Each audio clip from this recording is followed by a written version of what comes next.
అదే ఉంటా ఆ స్ట్రాటజీ ఉంటారండి. నేనదే అంటున్నా. కానీ మీరేమంటున్నారు? కొట్టుకదద్దాం, మతం పేట తండగదద్దాం, తండగదద్దాం, మాకు ఎన్నికల్లో నాకు వ్యూస్ వస్తాయి. ఇది కదా ఇదంతా. నేను దేశం సార్ ఇప్పుడు మీరు లెఫ్ట్ లీనింగ్ అని అందరు తెలుసు, అయినా మీకు వ్యూస్ వస్తున్నాయి కదా. లెఫ్ట్ రైట్ నేను చాలా సార్లు చెప్పాను. నేను రైట్ అయితేనే వ్యూస్ వస్తాయి, లెఫ్ట్ లీనింగ్ అయినా వస్తాయి కదా. లెఫ్ట్ రైట్ కాదు, నేను స్ట్రైట్ అని చెప్పాను. ఓకే, జనరల్ గా ఇప్పుడు ఆర్ఎస్ఎస్ నాయకుడు మోడీని కలవడం లెఫ్ట్ విమర్శిస్తుంది. నేనేం తప్పులేదన్నా కదా. వ్యూస్ అటైనా ఇటైనా రెండైనా వస్తాయి. నేననేది ఎటు వ్యూస్ వస్తుంది కాదు, వ్యూస్ గురించి సమాజాన్ని చీల్చకండి. నేను అనేది ఏంటంటే సమాజాన్ని రెచ్చగొట్టకండి, ప్రజల మధ్య అశాంతి. ఇటువంటి ఇన్సిడెంట్ జరగకపోతే ఎవరిని ఇలాంటి జరిగినప్పుడు దాన్ని మనం పెంచి పేషించుదాం. పైలగాంలో దొరికితే హైదరాబాద్లో దొంగసేద్దాం అంటే మీ ఇష్టం. అది నాలాంటి వాడు అది cannot be party to that. నేను అలాంటి డిబేట్ లో నేను భాగంగాను. హైదరాబాద్ లో తండకు సద్దాం, హైదరాబాద్ లో కమ్యూనల్ సృష్టించాం, అంతే కదా. హైదరాబాద్ లో మత ఘర్షణలు సృష్టించాం, దీని మీద ఆధారంగా చేసుకుని పైలగా ఆధారం చేసుకుని నేను ఇప్పుడు హైదరాబాద్ లో మత ఘర్షణలు కోరుకోవడం లేదు.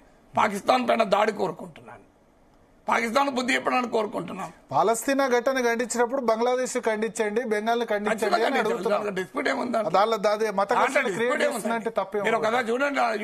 ఖండించండి అంటే పాలస్తీనా కోసం జెండా పట్టిన వాళ్ళు, ఇజ్రాయెల్ పాలస్తీనా గురించి జెండా పట్టిన వాళ్ళు హిందువుల్ని చంపినప్పుడు బెంగాల్లో ఖండించండి, పహల్గామ్ లో ఖండించండి. అసలు పాలస్తీనా జెండా పట్టింది భారత ప్రభుత్వం, మీకు తెలియదు కావచ్చు.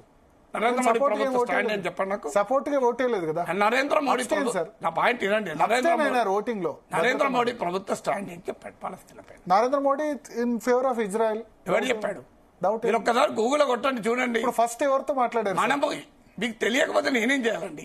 ఇండియా మీరు యునైటెడ్ నేషన్ ఐక్యరాజ్య సమితిలో పాలస్తీనాకు అనుకూలంగా ఓటేయలేదు కదా సార్. నా మాట వినండి సార్. మీరు ఒక్కసారి యూట్యూబ్ లో కొట్టండి, Indian ambassador to UN statement on Palestine అని వస్తుంది. మీకు తెలిసిన రైట్ అంటే ఎట్లా? అరే మీరు చూడండి, India is committed to the 2 state solution ఉంటుంది, చూడండి. And 2 state solution Israel. భద్రతా మండలి ఓటింగ్ లో మొన్న పాలస్తీనా కాన్ఫ్లిక్ట్ లో అంటే ఉన్నారు. ఒక్కొక్క ఇష్యూ మీద రష్యా మీద ఒక రకంగా ఉంటాం. నేను అనేది అది కాదు. పాలస్తీనా దేశం ఏర్పడాలన్నది భారత విధానమా కాదా అని చెప్పండి. మీకు తెలియకపోతే నేనేం చేయాలి? పాత విదేశాంగ విధానం ఇప్పుడు కూడా మోడీ ప్రభుత్వ విధానం. మీరు ఒకసారి యూట్యూబ్ లో కొట్టండి, Indian ambassador statement on Palestine in United nations కొట్టండి, వస్తుంది వీడియో. చూడండి, చూసి ప్లే చేయండి ఒకసారి. Government of India official stand. America ఇప్పుడు మొన్న ఇజ్రాయెల్ ప్రధానితో బెంజమిన్ నెతన్యాహుతో నరేంద్ర మోడీ మాట్లాడారు, ట్రంప్ తర్వాత మాట్లాడింది ఆయనతోనే. ఇజ్రాయెల్ మనకేమైనా సపోర్ట్ చేయొచ్చా ఇక్కడ? ఇజ్రాయెల్ ఖచ్చితంగా సపోర్ట్. ఇలాంటివన్నీ నేను మళ్ళీ చెప్పేది, స్టూడియోలో కూర్చొని యుద్ధం డిసైడ్ చేయొద్దు. ఒక టీవీ స్టూడియోలో కూర్చొని మొత్తం యుద్ధ వ్యూహాలన్నీ మనమే రచిస్తాం అనుకుంటా. ఏదన్నా కానివ్వండి, స్టూడియోలో కూర్చొని యుద్ధ వ్యూహాలు రచించాలనుకుంటాం. మూర్ఖత్వం అయితే అవివేకం అవుతుంది. Let us be humble. మనకున్న ఆ ఇగ్నోరెన్స్ మనం యాక్సెప్ట్ చేయాలి. ఇదేంటంటే ఇవన్నీ స్ట్రాటజిక్ డిసిషన్స్. భారత ప్రభుత్వం అన్ని వైపులా ఆలోచించి తీసుకునే నిర్ణయం.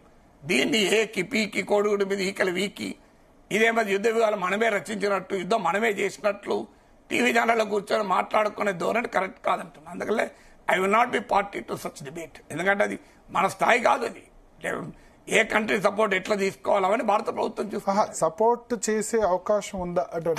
ఇండైరెక్ట్ గా తీసుకునే పాసిబిలిటీస్ ఆర్ దేర్? ఇంతకుముందు అట్లా ఏమైనా ఉందా? ఇజ్రాయెల్ సపోర్ట్ చేస్తుందా లేదా? నార్మల్ గా అయితే చెయ్యాలి, కానీ అమెరికా ఎందుకు చేస్తలేదు మనకు? ఇప్పుడు రేపు ఇండియా పాక్ వార్ వస్తుంది, ఇండియా చైనా వార్ వస్తుంది, అమెరికా మన సపోర్ట్ చేస్తుంది చెప్పండి. గాల్వాన్లో తర్వాత ఇవన్నీ మనకు కహానీలు చెప్తారండి. గాల్వాన్లో తర్వాత అమెరికా చైనాకు పడదు కదా. ఇండియాకు అమెరికా మంచి ఫ్రెండ్ కదా. మనం చైనాకు వ్యతిరేకంగా అమెరికా నాయకత్వం క్వాడ్ లో మెంబర్ కదా. మరి చైనా పైన అమెరికా ఆంక్షలు విధించిందా? ఒకసారి మీరు టెస్ట్ చేయండి, గూగుల్ కొట్టండి. Did the United States impose sanctions on China after the Galwan incident అని చెప్పి కొట్టండి. మరి ఏంటి మరి ఆన్సరు? అసలు చైనా పైననే అమెరికా ఆంక్షలు విధించింది, పాకిస్తాన్ పైన చేస్తుందా?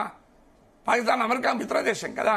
వాళ్ళ గురించి ఎందుకు చేస్తారు? అనే పాయింట్ ఏంటంటే ఎవరి స్ట్రాటజీలు వాళ్ళకు ఉంటాయి. సో ఇజ్రాయెల్ మన తరఫున యుద్ధం అమెరికాకు వాళ్ళకి టారిఫ్ ఇష్యూ వచ్చినప్పుడు వాళ్ళు విధించారు తప్ప మన గురించి వాళ్ళు శాంక్షన్స్ చేయరు. అందుకే మనము అమెరికా గురించి మనము అమెరికా రష్యా వ్యతిరేకం అని చెప్పి రష్యా దగ్గర నుంచి ఆయిల్ పర్చేజ్ చేయకుండా మనము లేము. ఉక్రెయిన్ ఎవరి నేను అదే చెప్పేది, ఎవరి వ్యూహాత్మక డిసిషన్స్ వారికి ఉంటాయి. అంటే అడుగుతున్నా మీరు మనం ఏం చేయాలి అంటే ప్రపంచంలో అన్ని దేశాలని పాకిస్తాన్కి వ్యతిరేకంగా మార్చాలి. అట్లీస్ట్ వ్యతిరేకంగా కాకపోతే న్యూట్రల్ అయినా ఉంచాలి.